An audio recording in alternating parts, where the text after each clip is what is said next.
Gemini, hi, welcome to my channel. So today we have a reading for you, no particular subject. We're going to take an energy, something we know, something we don't know, recent past advice and potential outcome. At the end there will be an opportunity for an extended where we'll dive in deeper. You can watch this for Gemini, Sun, Moon, Rising, Venus, Mars, Mercury, North Node, or if any of those planets are currently transiting your third house, this could be for you. You know the drill. Thank you however you support the channel, very much appreciated. Cross watches, you're more than welcome. Message may well be for you. All information is in the description box. Just hit the more button below.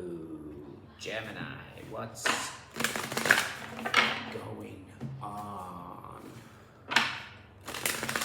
I keep seeing your cards, like 8 of Swords, 9 of Swords, 10 of Swords, which are unpleasant cards, but they are your cards, unfortunately.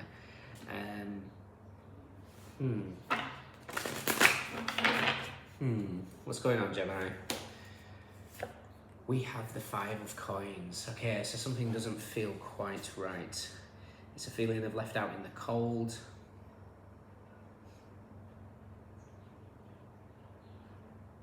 Okay. Mercury in Taurus, which is, you know, as we get into the middle of May, Mercury steps into Taurus. Mercury in Taurus will be in your 12th house. 12th house is, it's a weird one, is Mercury when it goes into your 12th. It's, you can't win. And this doesn't mean to say there's something terrible happening in that, but Mercury in the 12th, it's kind of like, you're not only judged for what you say, but you're also judged for what you don't say. And sometimes holding back can be even worse, if that makes sense. It's quite a strange dynamic. What do we know? Okay, what don't we know? Beautiful. Okay, recent past.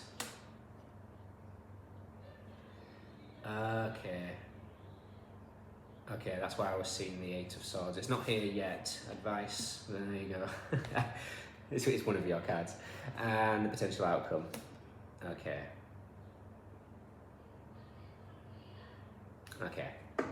Bottom of the deck, the 9 of Coins. 9 of Coins is 2025. It's a 9-year shedding skin, getting rid of what needs to get rid of, closing out cycles.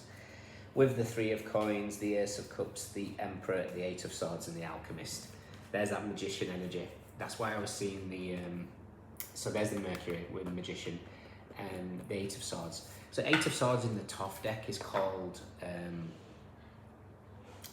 interference. Now, interference can indicate some sort of like divine intervention, but it's an interesting thing here that I'm seeing, and I'm going to take you back to story time. So when I was walking to one of the hiking to one of Shiva's mountains in Nepal, and an interesting thing happened during one of the tea houses where I was just sat waiting for my Dalbat Power 24-hour, and there was just flies on the window, tons and tons of flies, not bothering me, but you know, they're buzzing away, flying away, and all of a sudden this large fly landed on my table, and it was upside down, and it was, you know, clearly distressed and couldn't get on its feet and would, you know, eventually die. So I was, grabbed a tissue, flipped it up onto its little legs, and saved it, and then off it flew straight to a smaller fly and killed it. And then I was hit with this 5 of Coins type of energy, this, oh my God, what have I just created, this moment of you know, destruction for that poor little fly. You know, at what stage do we interference? At what stage do we make the call to help something? And there's something here that is about recognizing when you do something and when to pull away. Now, it was interesting because I didn't have an answer for that for quite some time until I met a wonderful young lady who was very stoic in scripture, and she said, assess your duty at that moment. What happens afterwards is not on you. and that's where you detach. My duty in that moment is I ask the question, can I help this fly? The answer is yes. Then I do my duty. After that, I can't attach myself to the outcome of that fly. And there's something that you're doing or attaching yourself to maybe something, and you're being asked to recognize you've done your duty in something, and now it's up to you to just kind of let go and let something play out. Something wonderful's coming. You're going to get a burst of energy, but there's something that just doesn't, it's like you're being highlighted something here as to what is that moral dilemma, if that makes sense. So I've got the 5 of coins. What we're aware of is the 7 of swords. 7 of swords is a card of, you know, it's a card of dishonesty. It's a card of trying to run away from the light here, and this could just be, you know, trying to control something, maybe trying to hold on to a vision of something in its 5 senses rather than in the ability to just trust a greater plan. What we're not aware of is the Fool. There's a brand new beginning that's literally coming for you, and it's actually it's beautifully laid out. Recent past is the Queen of Swords. Now the Queen of Swords is the queen of boundaries. She cuts away. This might be somebody not honouring your boundaries and you having to say, look, this is not working. This, you know, you've got to listen, because somebody's not listening here. And this could be you. Like I say, this could be you trying to hold on to what you believe somebody should be doing, and where you just got to be in your duty at that moment and then let it go. When you do that, everything shifts. Your advice is the 10 of Swords. This is your card. 10 of Swords is a card of defeat, it's betrayal, it's the endings, but it's also the Sun in Gemini, so I never really get too carried away when it comes in your sign. For me, it's saying something wonderful comes from whatever is being highlighted here. So the Sun is highlighting something. Your outcome is the 6 of Swords, and look at that Sun in the background really peering out, and that's where you're heading. You're heading towards some sort of joy here. Now the 6 of Swords in the Toff deck is actually called Science. Now in the Toff deck, 10 of Swords is ruin. So this could just be, you know, having the ability to let go of maybe an old belief system, an old version of you that no longer resonates with this current version of you. If this isn't something like that, something is, I don't know, it's kind of like, it's as if your dreams in this 6 of Swords as you're moving towards the Sun is just a small identity shift away. But the problem is it tends to be wrapped around clinging or doubt. Now this clinging is something to do with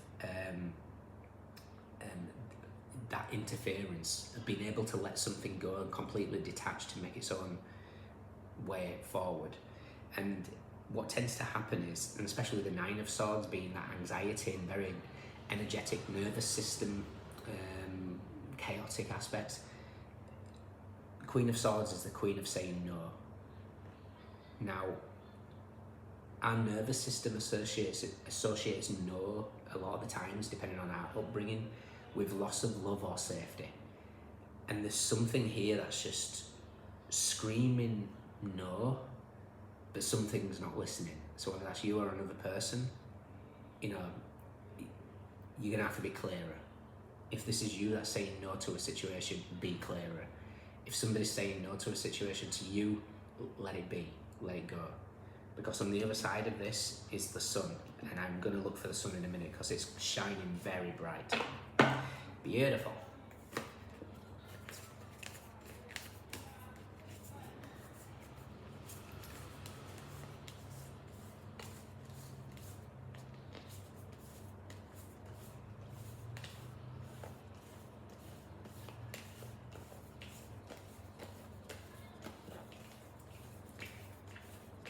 And the Sun.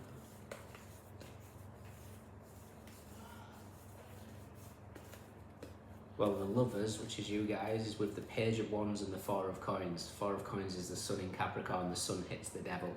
So this could be something that really needs looking at the shadow of ourselves. We all have them. Anybody that's not on, that thinks that we don't have the these little subconscious patterns at play. And again, you know, the Six of Swords, like I say, is science. You might be master of the conscious aspect, but sometimes subconscious things just play out. No different than grabbing your toothbrush and brushing your teeth in the morning. Automatic. Some things we just react. Seven of Swords is a reaction. You know, do we run away from something? Do we try and hide from conflict? Do we not want to be seen in some sort of environment? But look at that, perfect. Absolutely perfect. Told you the sun was in an incredible position.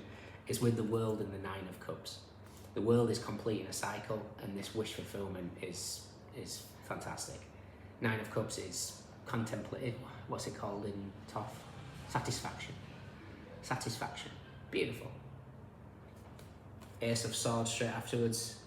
Clarity is breaking through, but we have to have endings ready for new beginnings. And sometimes, you know, difficult endings, new beginnings are disguised as difficult endings. So whatever is having to come to an end here, let it come to an end. How interesting. I read psychically, so I don't, you know, bother with reversals, but the Ace of Coins was in reverse, and it's with the Devil in the Page of Swords. Have you got a bit of a stalker, Gemini? Somebody's stalking somebody here. It's time to let something go though. So somebody needs to accept a situation. King of Wands is your last card. 2 part Sagittarius, 1 part Shadow Scorpio. Sun is shining on the next chapter of your life, Gemini. It just requires this tiny, tiny shift, and it's something to do with doing your duty or whatever that represents and detaching. Because there's something about holding on too tight to things, and you're not allowing the necessary space for this brand new energy to come in, okay? But when you do that, cut the deck. Knight of Coins, nice. Look at the sun beaming down.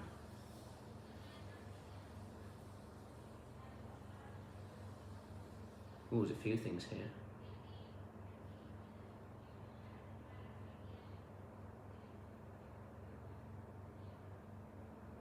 Okay. There's something that's, I did a reading at the beginning, or probably in December, I think. It was Sleep Near, and the song was How Can We Be Lovers If We Can't Be Friends? By somebody shout. Michael Bolton, thank you. And it was an interesting one. It was more, it doesn't have to be about romantic aspects, but it was more about authenticity. Okay. Son of Coins, patient, practical, consistent, perseverance, commitment to work, accomplishment of duties. Do your duty, detach. Again, it doesn't have to be that you have to, you know, save everybody, anything like that. But there's something about how life will get so much easier when you act within the moment and then pull away from trying to see it through to its final destination, if that makes sense. Okay, in your extended, we're going to clarify these, see what we get. If you can join me, fantastic. If not, let me know if it resonates. We have Mercury in Taurus, Moon in Aquarius, Gemini Aquarius, Sun in Gemini, Mercury in Aquarius, Venus in Virgo, Mars in Capricorn, Aries, Jupiter in Gemini, Gemini Virgo, Aquarius, Mercury in Virgo. We have Swords, Coins, Cups,